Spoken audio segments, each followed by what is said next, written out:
book launch in the UN bookshop. So, Excellencies, dear guests, ladies and gentlemen, I think this is the second time we host a cookbook in the UN bookshop. This one is not very far removed from the first one. It's actually a spin-off of a cookbook in support of imaginations, which we hosted here with Erlene and others who were involved in it, and we're very happy to have with us today. How does our food grow? And that book is also, it came to us through the same connection, kitchen connection with the, where Erlene is here, and also the author, Brooke Jordan. So we're very happy to have you both here. Welcome to also those who are following and watching on Facebook Live. We don't have webcast capacity in the UN bookshop, so what we alternate to do Facebook Live, and that enables you to share it. So if you would like to share and ask questions from Facebook Live, please send that to the colleagues with hashtag UN bookshop and global goals. So please do that. So let me introduce our guests with us today. Brooke Jordan is an English graduate, editing from Birmingham Young University. She's been working in the publishing industry for 10 years and is the editorial director at Familios, a book publisher with a mission to help families be happy. Brooke is the author of over 20 books, including the Lit for Little Hands series, I Did Bath Time, and other books for children.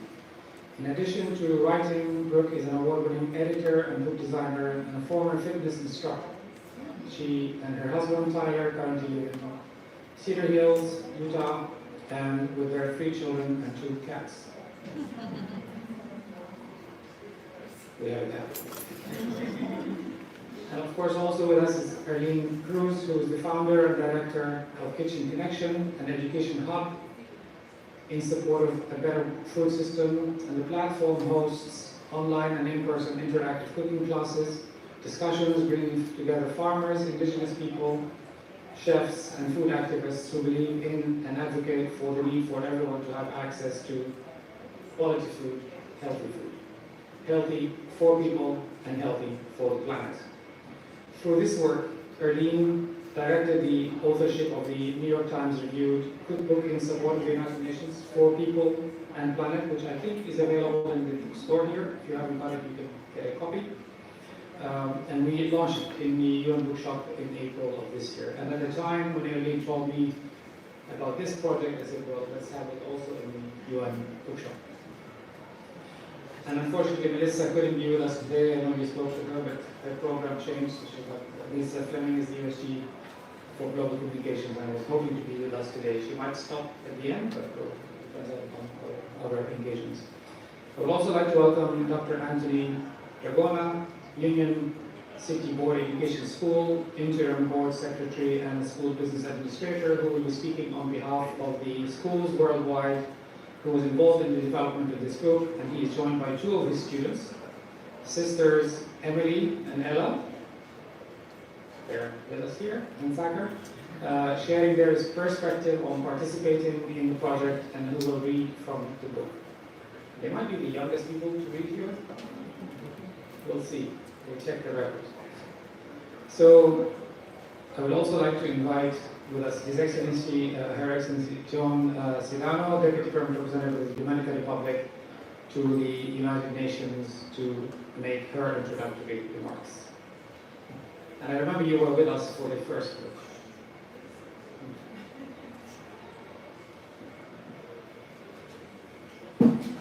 Okay. Thank you so much and welcome everyone. I am thrilled to be here, even though it was a last minute change. Also, these weeks before the high level weeks are always very hectic, so our ambassador had to, and other issues. Good for me, right? The first thing I wanted to share with you, and I want the little ones here.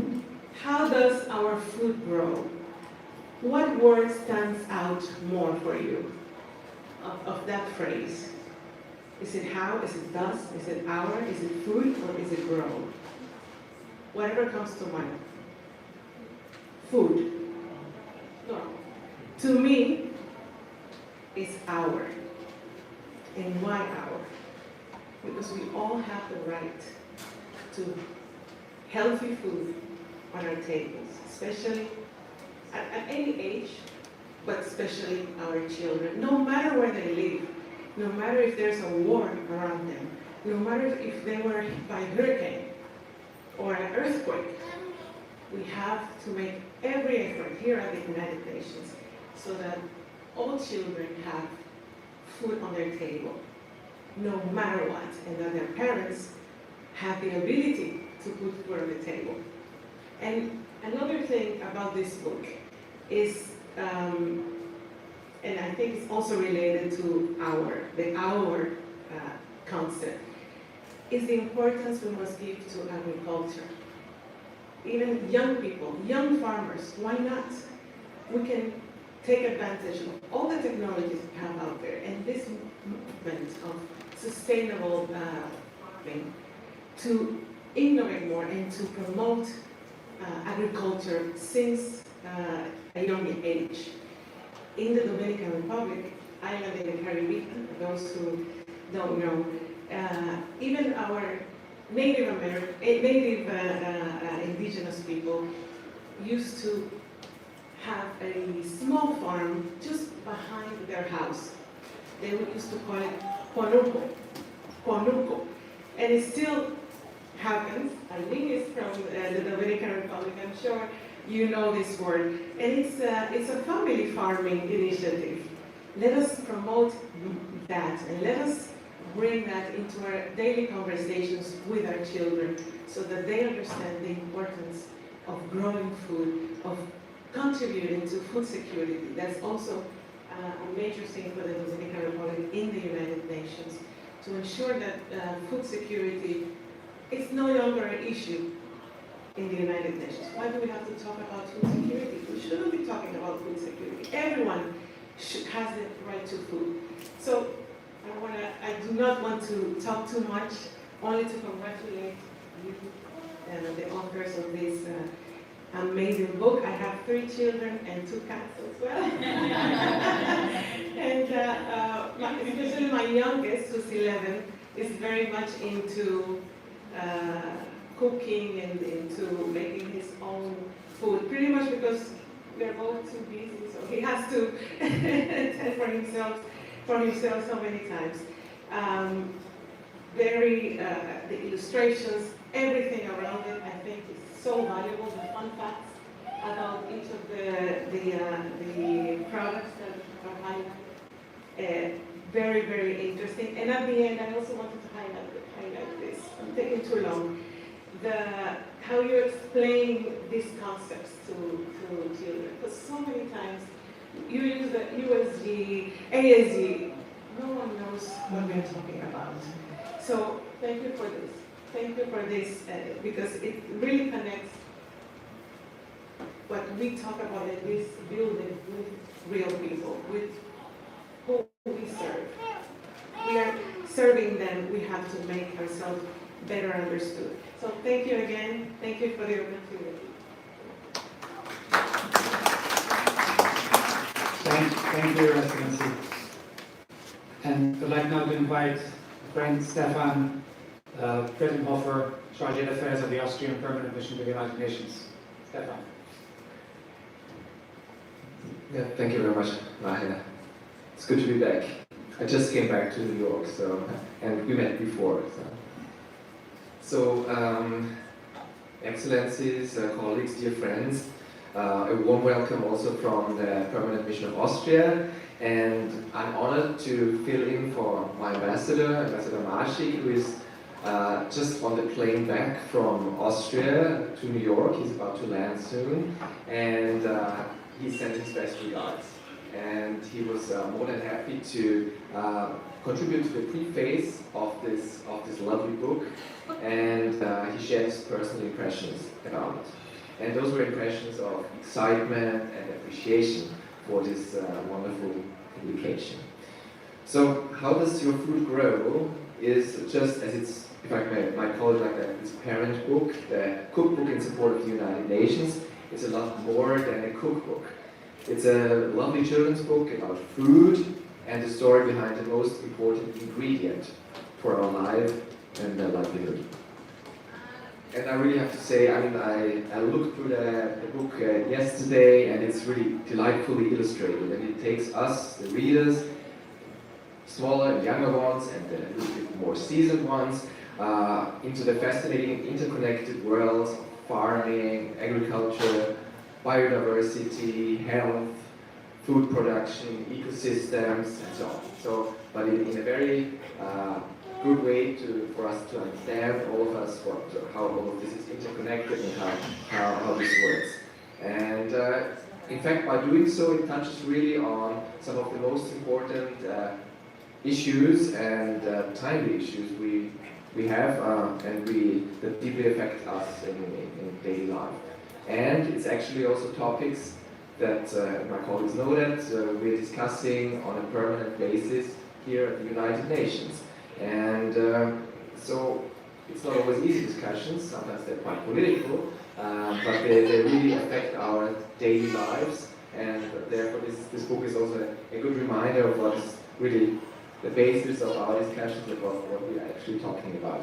So, and I think in this respect we are very grateful for the parents of this book, right? The author, the person that was doing the illustrations, and of course also by the whole project that was spearheaded by you, Lee.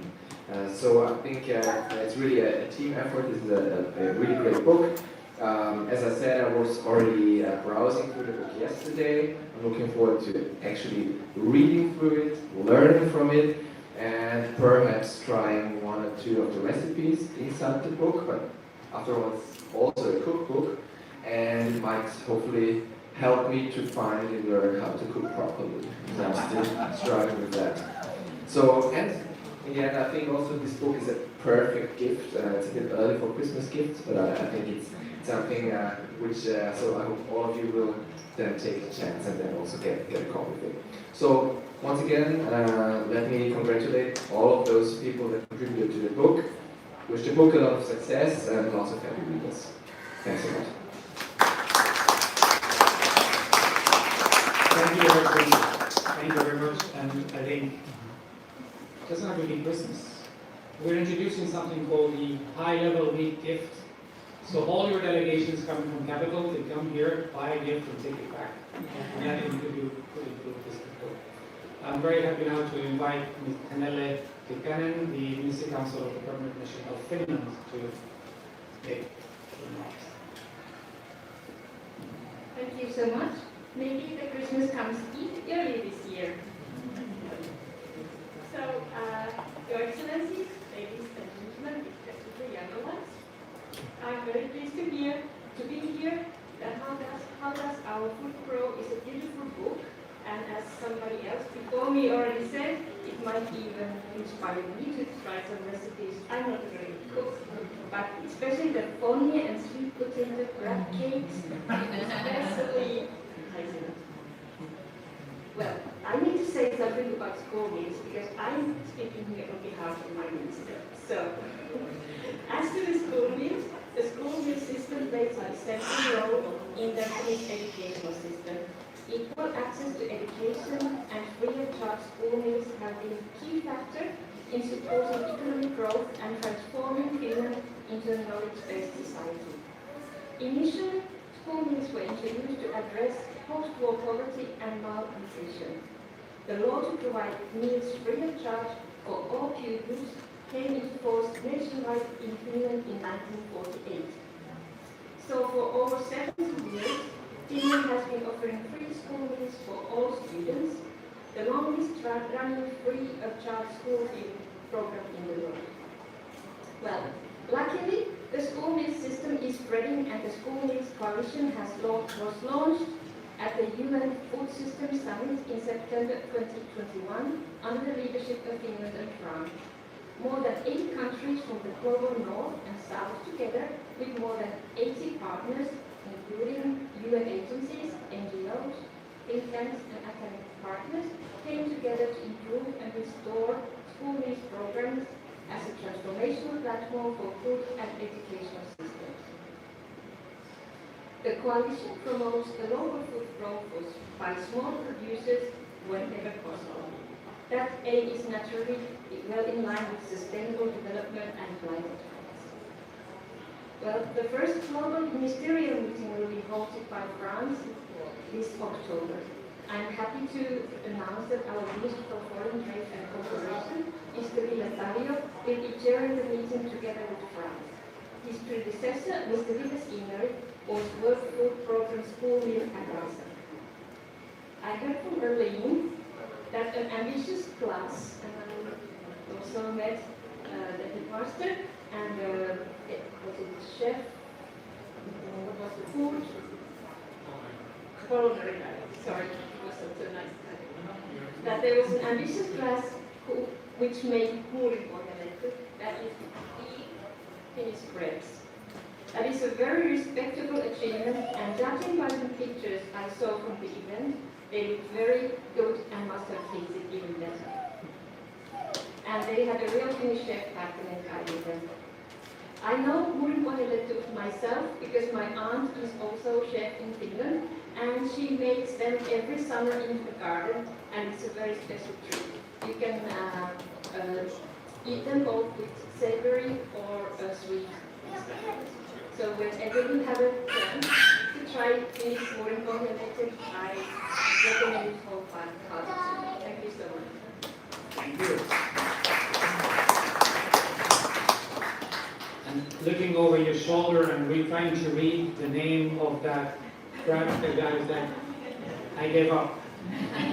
It's almost half a line, but I'm sure it's great. I think what you spoke about, school meals, is very, very important. I think we know from tests and also public knowledge that Finland has been ranked one of the best schools in the world, or the best education system in the world. And I guess it's no secret the 70-year history of providing food to children in school has played a role in that, in addition to changing methods. We know that when children are hungry, they won't learn much. If they're not eating properly, they'll be sick, and a sick child does not learn either. So maybe it's a good segue to invite our next speaker, Dr. Anthony Dragona, Union City Board Education School Interim Board Secretary and School Business Administrator, to share his perspective. Thank you so much. It's truly an honor to be with you this afternoon to represent the Union City Board of Education. Union City is just across the Hudson River in New Jersey. And just a little bit about us is that we're 1.25 miles square. We have about 72,000 residents. We have 14 schools in that 1.25 miles square and about 13,000 students. But what a beautiful community, what a beautiful fabric there is within the community. And there's such a feeling of being alive, especially amongst our students. And for them to have the opportunity to work and partner with the United Nations and Kitchen Connection program, Taste of the World, it really enabled us to open up the classroom, open up those windows and reach out into the world. So we had 3 of our schools, our high school being one of them, with Patrick as our culinary director working with his students in the program. They worked with a chef from Antarctica, and they made quiche Lorraine, while the chef from Antarctica was zoomed in to work with our students. And then we went to another school where they worked with the chef from Finland, and they made these beautiful, delicious, I happened to stop by, grapes. And it was an amazing experience. And then, that's a challenge. And then we worked with a very young chef that was so easy to resonate with our students as to what can be in their lives, right? And we always try to find the opportunity, and sometimes they say the hook, to get our kids into school, right? You need something other than English, math, social studies. I started as a social studies teacher. I probably put a number of students to sleep throughout my career. But when you have something as exciting as being able to interact with a chef from another country, right on screen with you, working step by step and doing that recipe, it's just a wonderful experience. So we're very fortunate for that. And then, and with the chef from Nicaragua, we made adobo breadfruit with pico de gallo. And that was just also delicious and amazing. But what that has done is it opened the eyes of our students to really the power of food and the importance of food. And certainly, as our colleague said earlier, in the title of the book, "Our" is a very important word because it's all of ours, right? It's all of ours, and it's all of our responsibility. And then we moved on to working with Arlene and our author, and continuing our partnership in having our students do like a peer review of this work. And what a beautiful document we were looking at from the earliest stages on paper, and then we finally see the finished product, which is for us, maybe it's a quicker read than for some of our students, but it's really written so that they could immerse themselves. And we have 3 of our students with us today that served as peer reviews. And I would just like to acknowledge them because this is what education is all about. It's not about me standing before you and telling the story. It's about our students and how they have the opportunity to interact on this global stage, right? When they were first called to do this assignment, they might not have realized that someday they'd be sitting in the audience at the United Nations here and having, being acknowledged for the role that they played. So Natalia Alvarez, Diana Nunez, and Darlene Herrera, thank you so much. We love you as well. And thank all of you for allowing us to be part of such a wonderful program. Thank you for being with us, and again, welcome to be here. I'd now like to invite Emily and Ella to share their perspective of the project and to read from the book before we start the discussion.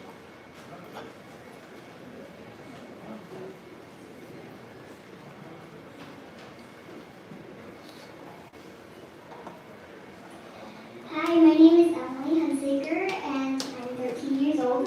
This is my sister Ella. She is younger than me, even if she doesn't look like it.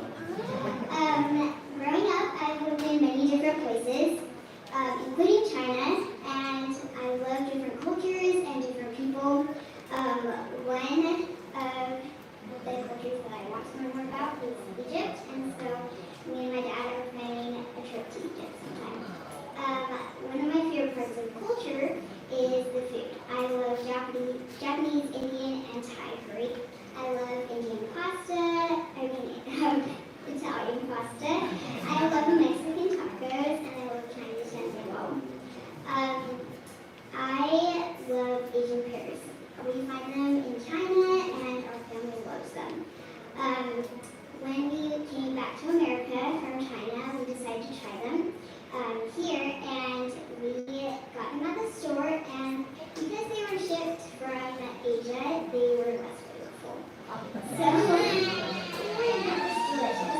But, so from this I learned that when we it tastes better and it's more nutritious for us. And how does our food grow? It talks about strawberries, zucchini, corn, and other fruits, vegetables, and grains that are healthy for us. When my dad was younger, he grew up, and when he was growing up, he worked on a farm, and he sold corn locally. We also have our own garden that we keep in our backyard. It's smaller than a big farm, but it is, we love eating the fresh tomatoes and cucumbers and peas that we love to grow. One of the best things about our earth is that there is plenty. There is plenty of soil, plenty of sunlight, and plenty of water. Driving across the country from our home in Washington State to our new home in New Jersey, we saw lots of corn stalks, potato plants, wheat fields, trees, cows, and sheep. I'm just really glad that we have all these resources around us. And one of the ways we can show our gratitude for all these amazing resources is we can take care of them. From reading How Does Our Food Grow, I got 3 ideas. The first one is to take care of the soil.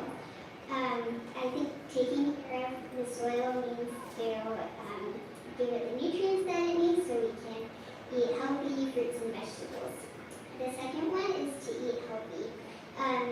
Part of this is eating nutritious local foods and also making sure that we have our vegetables and fruit that are so important.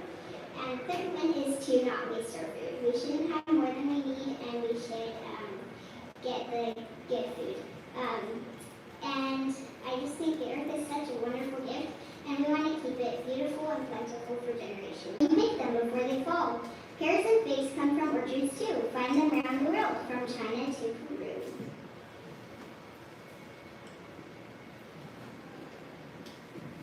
Zucchini grows well in sunshine and heat. Its flavor simply can't be beat.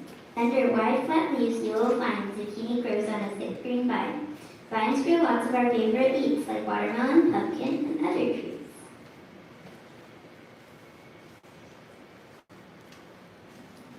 Strawberries are red and sweet. Where do they grow? Watch your feet. They grow on forests close to the ground. Some are heart-shaped and others more round. All berries are yummy and good for your brain, but be careful. The colorful juice might stain.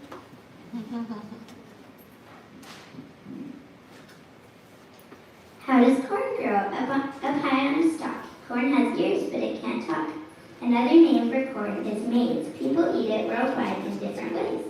While corn on the cob is a vegetable, popcorn is considered a grain at your table.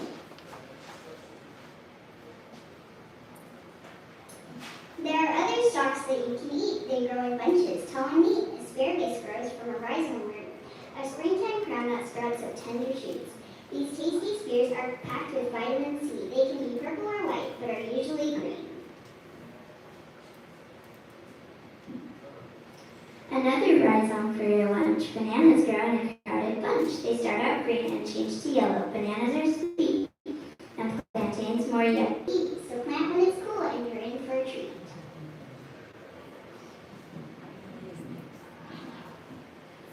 Mashed into guacamole or on top of toast, this tropical fruit is a favorite for most.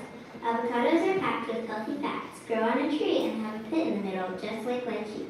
With a tough, bumpy outside and creamy insides to share, some people call it an alligator pear.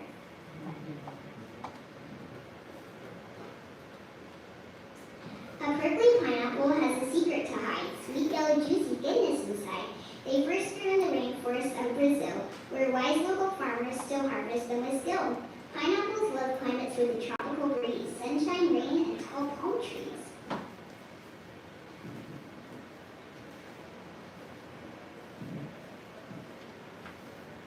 Their tops peeking out from underground, beneath the soil, what surprises can be found? Potatoes grown in tidy rows give us energy and help us grow.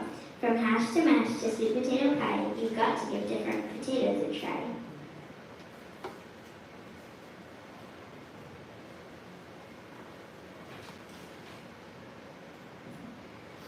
We love to eat legumes, especially beans. Serve them with rice for a complete protein. Edamame, black beans, soy, or chickpeas, pinto or kidney beans, more, yes please. And one more bean we can't forget.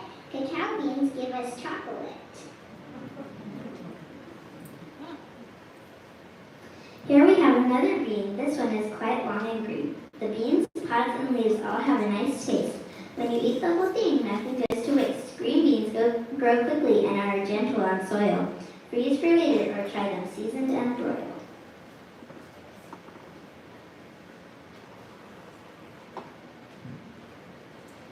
Sometimes food is shipped over land and sea, but we can also choose to eat locally. Markets and food stands have a rainbow of choices, and farmers or neighbors are wise local voices. Whether it's yuzu, lentils, or pomegranate, eating food grown nearby is good for you and the planet. The end.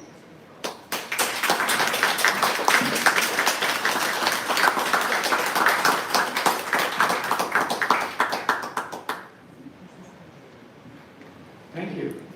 Thank you, Emily and Ella. It made me feel guilty when I was their age. I convinced our neighbor boy that spaghetti grows on trees. But how did you come from the cookbook in support of the United Nations to this? So, Arlene, maybe you can start the journey and tell us about this book, but also others that you might want to talk about. Arlene? That would be great, although I feel like the end should have been the end, given how great it was. To continue on the cat topic, I don't have any cats, but I do have 2 dogs now, which is really random. I say that because I don't have children yet. And so working on a children's book for hypothetical children, or children that I know and love, I see my cousin is here, she's 11, really does bring this project close to home.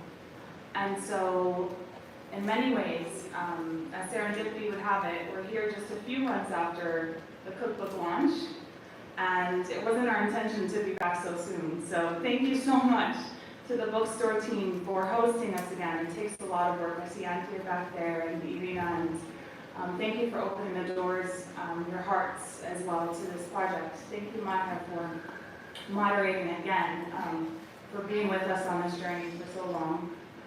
And before I start on the journey that led us here serendipitously, I think it needs to start with a moment of gratitude, certainly. And aside from the team at the UNDGC, as mentioned, Maher and Undersecretary General Melissa Fleming, who inspired us being here today, we're very, very grateful for everyone in the room, and to those who couldn't be here, but that supported the journey.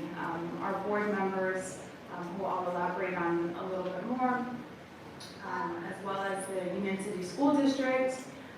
Patrick, you didn't speak, but we worked so closely together, and you're incredible. You care so much about the students, and it's people like you that really inspire people like me to keep working, because I know that there are so many adults out there that care about the future of people and planet.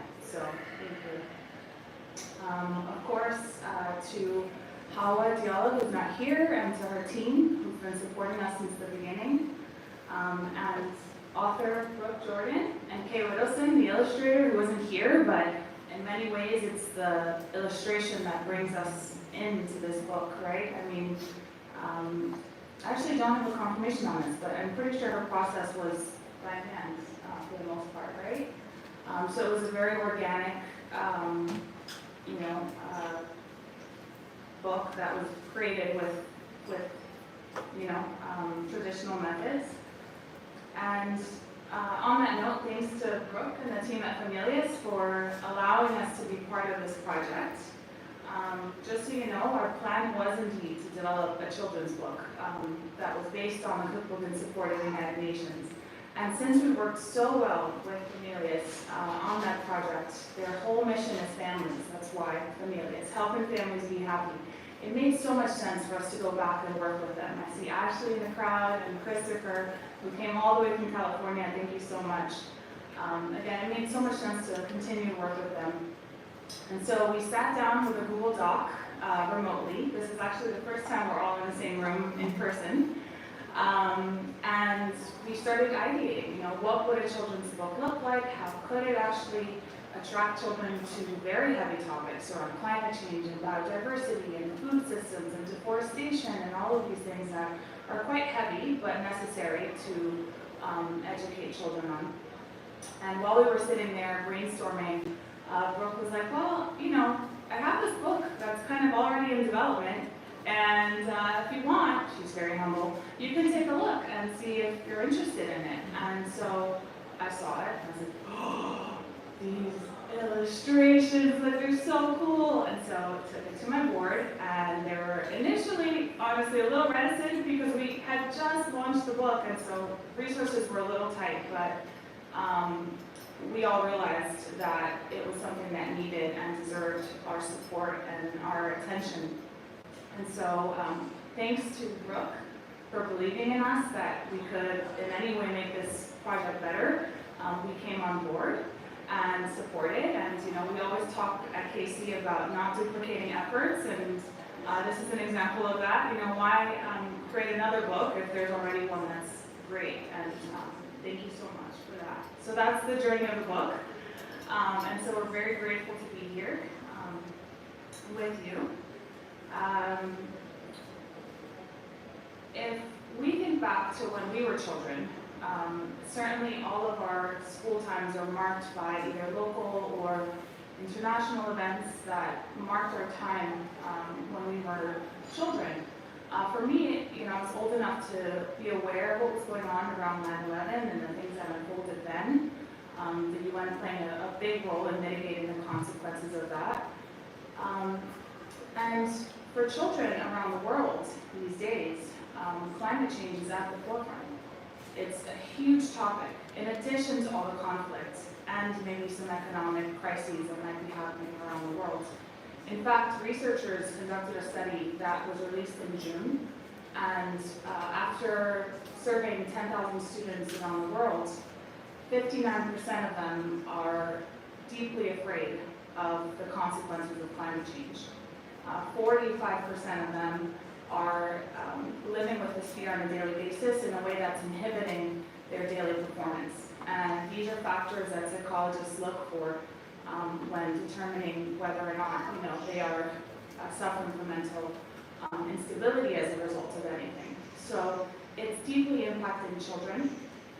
And so it reminded me of this conversation I had with an 80-year-old a couple of years back.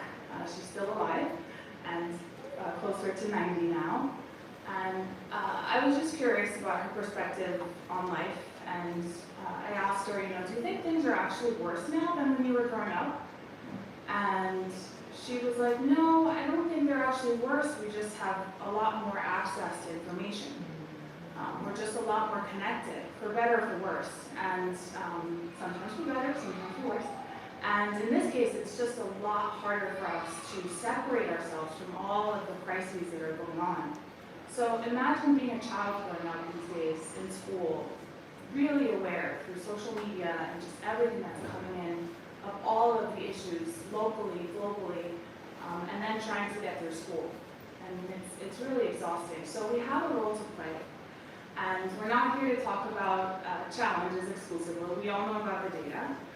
We're here to talk about hope and solutions and the fact that when children are empowered, they not only educate themselves, but they educate us, the older people, about what to do.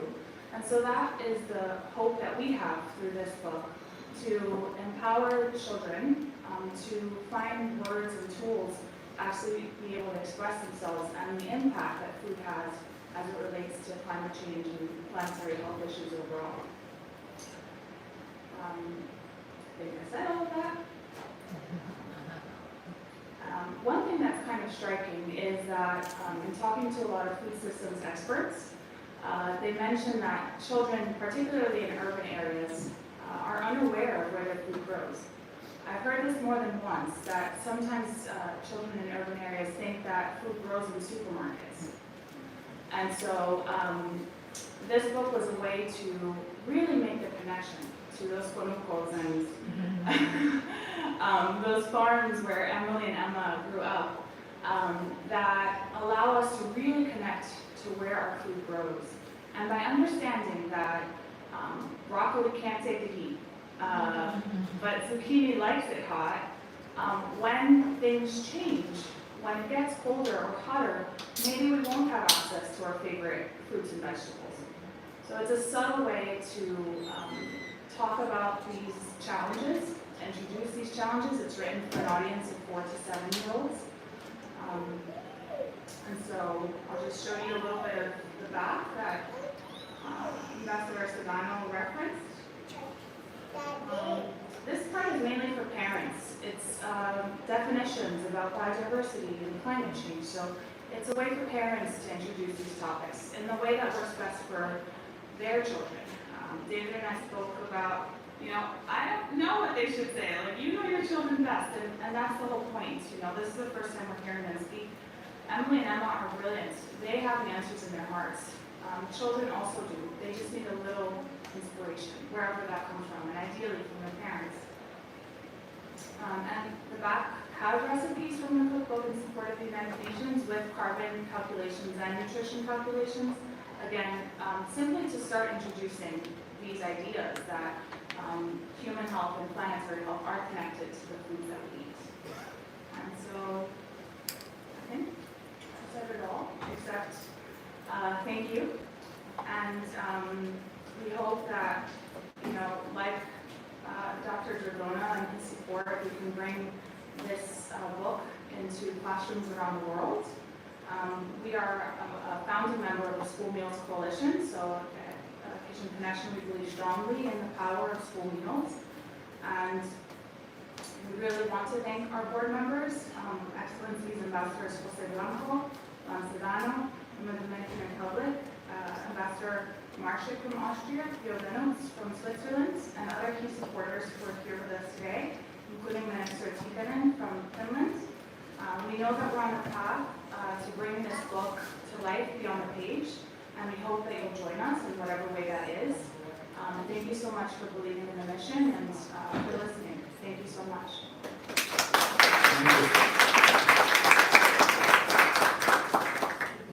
Well, thank you so much. I want to echo Erlene's gratitude to those of you who are here in attendance and to all who have helped with the organization of this event and everyone who's helped with the development of the book. It's really been a wonderful journey getting to a really beautiful product I think we're all very proud of. I'm very excited to have in the world. Thank you, Emily and Ella. You did a wonderful job. No one could have read that book better. I'm so happy that we had your voices because that's exactly how I imagined this book to be. I wanted it to be written in a way that children could understand and connect with it because it is so important. So a little bit about me. My name is Brooke Jordan. I work for the publisher Familias, and as Arlene mentioned, our mission is helping families be happy. The way we see that mission through is that each of our books aligns with one of 10 habits of happy families. So that's everything from, we believe happy families learn together, read together, eat together, play together, and love together. And we see this book fitting so well into so many of those habits, in how parents and children can learn together about food and about the food system and about where food comes from. And then the eating together. There's so much research to show that when families eat together, that can mitigate so many mental health struggles. It can bring that family closer together. So we really believe this book is an extension of that mission. Initially, when I wrote the manuscript, before I brought it to Arlene, my hopes were, one, to help children understand that food doesn't just appear on shelves. I think it's so important to cultivate gratitude for agriculture, for farmers, and for the system that's been set up that allows us to have that food, and sometimes more accessible than other times. But teaching children and grounding them in that knowledge of how our food grows is so vital. And secondly, I wanted to empower children to make good food choices in their lives. Research tells us that when children are empowered with knowledge, that they make better choices than if we just try and tell them what to do. Right? And I think social media, society can give our children very toxic ideas about food, giving them a very unhealthy relationship with what they eat and disconnecting them from how food is grown, and putting so much focus on body or on image. And instead, when we can think about what will be the best choice for our body's health, as well as the planet's health, and we empower our children to make that choice on their own, I see that making huge changes in the future for our world. Why I really wanted Kitchen Connection as a partner is I saw that we could take my hopes for the book and then elevate it to a planetary perspective. And so moving the mission beyond the individual and empowering us to make good food choices, but looking at the planetary aspect of how do we eat well, not only for ourselves, but for this planet that we live on. And so in working with Arlene and her team, I think we were able to really broaden that perspective of the book. And I love that that elevated it in such a beautiful way. And of course, in the connections that we're able to have through Kitchen Connection, I hope that this book can reach even more children.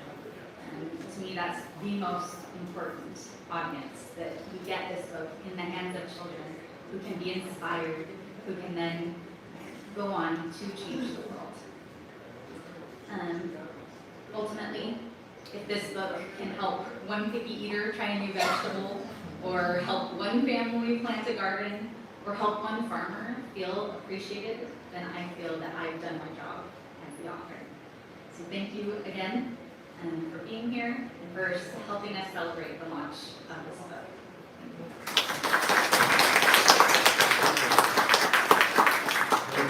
Thank you both. Hawa sends her regret for not being here. She's not far from here. She's caught up, but she wanted to so much to be here. And she might be sneaking, watching the Facebook Live, but she sent her congratulations also. And I would like to also maybe thank Mary Glenn, who is the new chief of the publications in the division and the department. She's in the back there. And Mary, Andy, Kashif, and Arina have been also critical on the bookshop staff for bringing us to where we are today. I would like to maybe give you the chance to, if you have any questions or follow-up that you'd like to ask both Brooke or Aline or any of the other speakers. Please, before then you can buy your copy and have it signed. The other thing maybe just before is a suggestion for you mentioned you'd like it to be in more hands. That would also necessitate translating it to other languages. And I think that is important. I see it. Yes, please. Can we have a microphone? Maybe you can do, I will probably see it in the book, but does it explain to city children where to get these vegetables and fruits and the food that they will use to make these dishes? Yeah, the question is, or how to get them, community gardens. does the book provide a guide to where to find those vegetables and fruits? So maybe not specifically, but toward the end, like there's all the discussion of the individual vegetables and fruits, and then toward the end we talk about if you can visit a local farmer's market or a grocery store and find those there. And then in the recipes, we've actually highlighted specific ingredients that were talked about in the book within the poem part to show this is used in this recipe, this is used in this recipe, so they can make that connection. Any other questions? I think one of the things that you mentioned earlier is that in the recipes, it is not just the caloric value a meal gives you, it's also the carbon footprint. And when we talk about the carbon footprint, we often talk about, you mentioned climate change and the impact on the world. This has been the hottest summer on record. Agriculture contributes 40% of carbon emissions. And it's the kind of, not the traditional indigenous agriculture, it's the new, modern, industrialized farming that is doing that. And I think understanding more the role of food and how we can get there, we can address those challenges better. Another question? In the future, would it be possible for the authors and others to partake in maybe having a location where kids from the inner city can go and actually see how vegetables are grown? Have a little garden somewhere? Yeah, that's a beautiful idea, and that's something we can talk about with events, because again, this isn't a book just about cooking, it is about where and how our food grows. Another thing, I have a daughter, and of course she grew up in Westchester. We were fortunate to have a backyard in Maplestowe. But I actually took her to a farm where she was able to milk a cow, go to the hen house in the morning to pick the eggs, you know, that the hens have laid the night before or whatever. So that was a really nice experience for her and her cousin to see actually where things were coming from, you know. Yeah. So that would be a really nice idea to have some barn somewhere where kids can actually go pick stuff. I love that idea, thank you. And I see Christine next to you. She does a lot of work with children and composting, and she knows firsthand that when they get down and dirty in the cities, they understand that it requires that kind of work to produce food, to enjoy it on the other end. So more of that is ideal.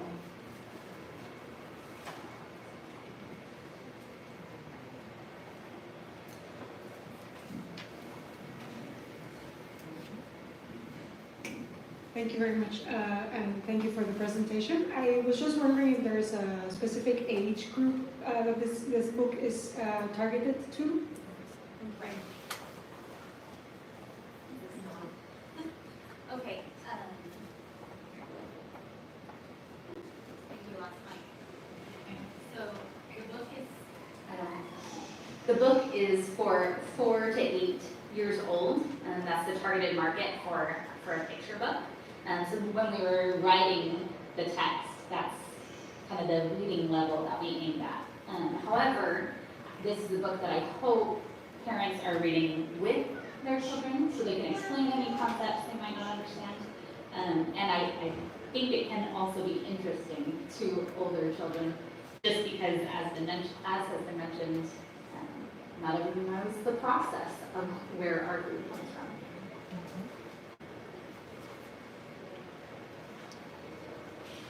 Anybody else? Okay. Well, thank you, Elena, and thank you again for being with us, and thank you all for gracing us with your presence, Your Excellencies and colleagues and friends.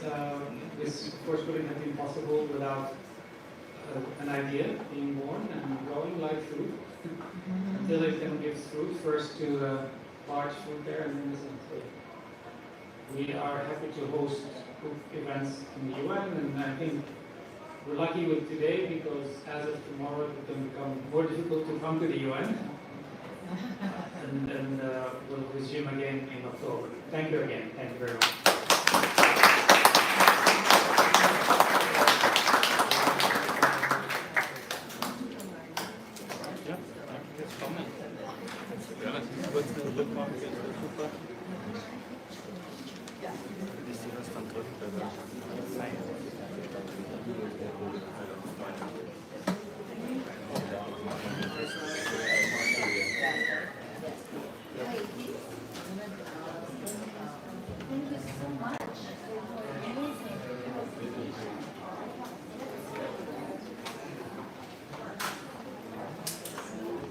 We really enjoyed having you, and we appreciate the effort I know and I run a company called Idea to Learn, and we do all the growing gardens and teaching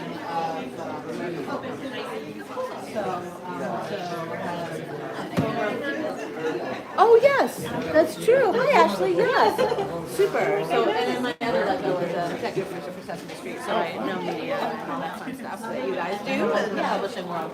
So if there were to be some live aspect where children were at a garden,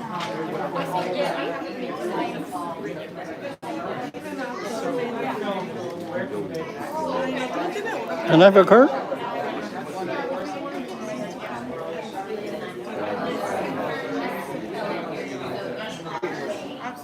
Thank you.